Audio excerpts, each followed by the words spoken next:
Lads, in my opinion, Lauri Markkanen is the most unlucky star in NBA history. I think he's genuinely the most unlucky star. I think a lot of people are going to be like, why are you calling him a star? He's not a star. Yes, he is. Yes, he is. Lauri Markkanen is averaging 30. He's had 3 40-point games, and we're not even that surprised. It's not even that crazy. It's not. It's not that crazy. His team just sucks. They just suck. And you might be saying, oh, it's Lauri Markkanen. If he was any good, his team would be winning. Do we not remember what happened 2 years ago? The Utah Jazz, after 13 games, were top in the Western Conference. Lauri Markkanen was looking like he was an MVP candidate. So what did Utah do? They basically traded everyone that was good, benched half of their players that were good, traded everyone else that was good, and towards the end of was it last season? Even last season, they just sat him. They just didn't play him. They just didn't play him. It is like, it's one of those things where he is clearly a winning player. Like, you can't put up the points, the stats he puts up on his little usage rate, carry Finland like he has done, and be a losing player. He's literally just this is the first time in his career where he's been on a team that where he's playing the way he wants to play, or where he's supposed to play. Like, he was some weird stretch 5 in Chicago, and like, I remember talking. So one of his like former, I used to work with one of his like former coaches when he was a kid who'd know his family really well, and they were saying that like, Lauri in Chicago, they think he's a center, and it's like, no, he's like a small forward. It's like, watch him play for Finland. It's like, he could do that in the NBA. And I remember watching for Finland, I'm like, man, maybe he can't. I was like, surely he can't do that in the NBA. I'm like, no, he can.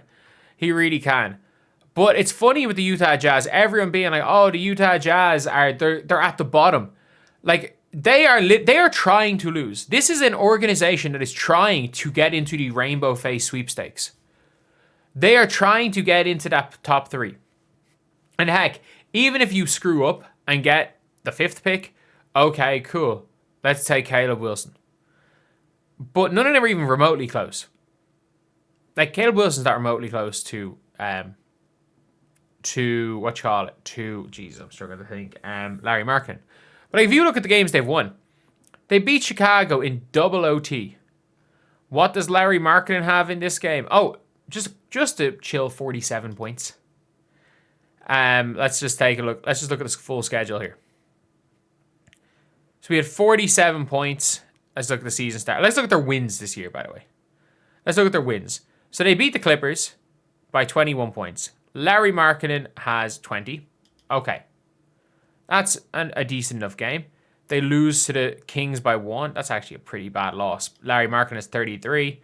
They beat the Phoenix Suns, who are a good team, by the way. They're a good team, and Lauri Markkanen has 51. So he has 51 points in a win right there. They lose to the Blazers by 2, who are pretty good. Genuinely are pretty good. Lauri is 32.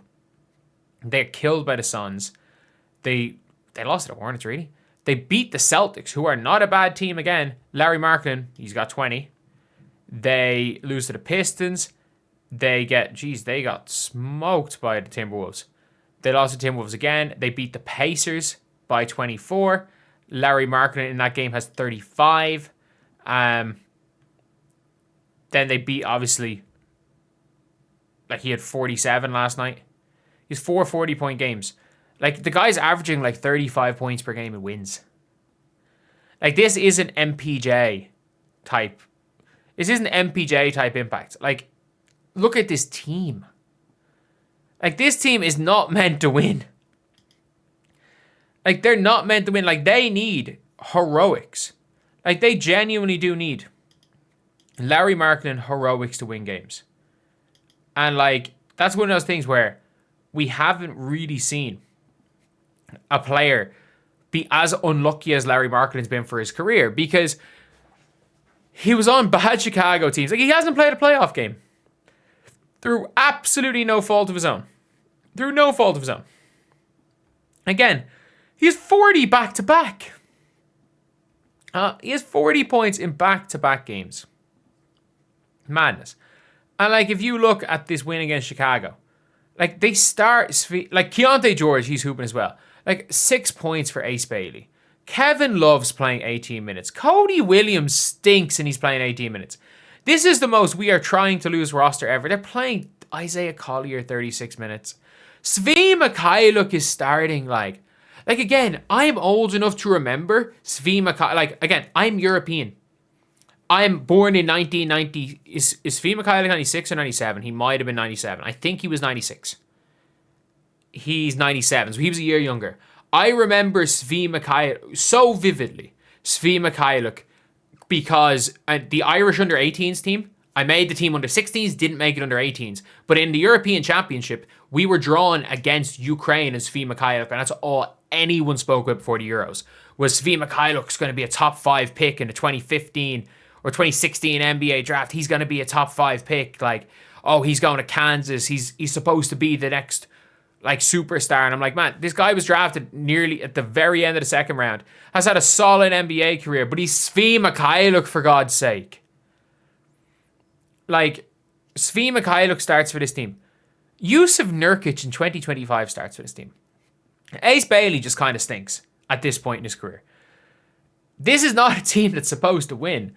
And it's so funny. People are like, oh, he's going to get this good stats bad team. But it's like, it's one of those things where it's clear it's not his fault.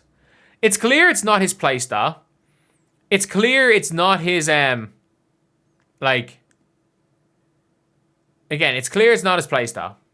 It's clear it's not his will to win.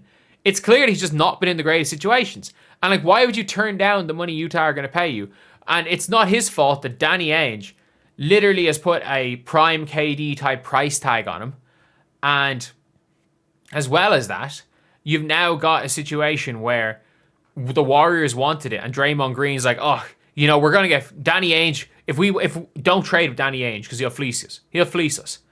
So in the end, you've now got a situation where no teams want to trade for him, as good as he is, because they're scared of getting fleeced by Danny Ainge.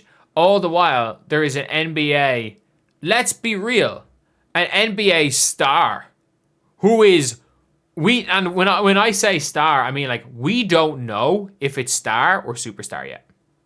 That is a fact. Like, we don't know if he is a star or superstar. He's averaging over 30 a game, and it's not like this is a shock. Based on what he did 2 years ago, this isn't that much of a surprise. He could average 28, 29, 30 points a game. It's not going to be that much of a surprise. He's that good.